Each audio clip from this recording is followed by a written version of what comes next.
Alright, so looking at the, this is kind of the final uh, render here of my objects. Now I've grabbed all the miscellaneous stuff and I'm just basically kind of laid them out. It looks like I actually kind of screwed up here a little bit, so I'm just going to grab these two and find a spot for them. These are just the little pieces here.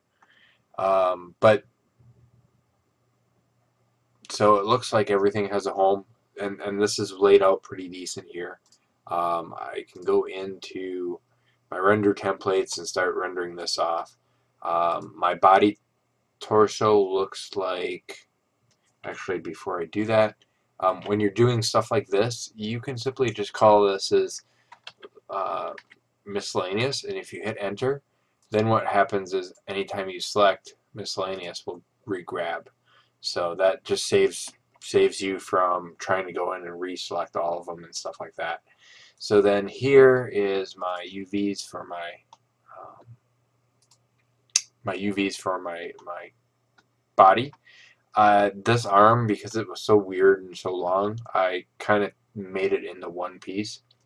I don't have to, but I didn't want to deal with a seam in there. Whereas here, I can put a bracer or something like that when I texture it, and the seam won't matter that much, so it wasn't that big a deal. My back, my front, and then I've overlapped. If you look here, you can see that I've overlapped the two legs, all right? So if I select the legs, if I select the feet up here, and those and the feet bottoms here, those are all overlapped. And the reason I'm doing that is simply because I don't need to, I can make the legs symmetrical and I can make the feet symmetrical. So I'm not too worried about that. If I need to turn it into something else, I would just repack it differently. Um, and then basically I've gone in and unwrapped my heads. Now, if you look in my head here, what I've done is I've separated from pretty much the forehead on up, and I separate that outward. And from here, basically, you can kind of tell that it's just a little bit different. And I figured I could do it this way. That way, I don't have like it's stretching on the sides, which I think is more important than the top. The top is going to be, you know, kind of one color, whereas the sides, I don't need that stretching. Um, and then there's a head underneath, I believe. If I remember right, let's just move this real quick. No, there isn't. Okay, let's unhide all just to make sure I got it all. But um, basically, oh, here's my other mask. It was on top of this.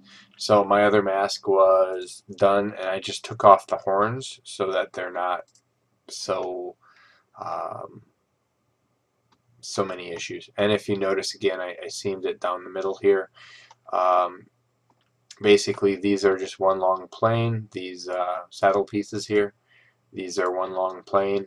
And if I open the editor, I only have half of it here, but I didn't make a selection set for that. What I can do is go back in, open the UV editor, and there's all that in there. And I could overlap these, but if I wanted better texture, I think I would just leave that. Now I probably could pack this a little bit tighter together. Um, I think that's something I can do.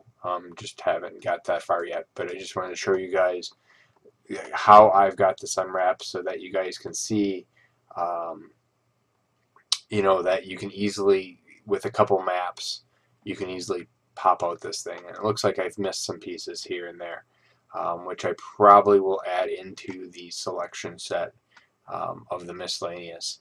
I think that'll probably be better. But overall, that's basically how I have it unwrapped.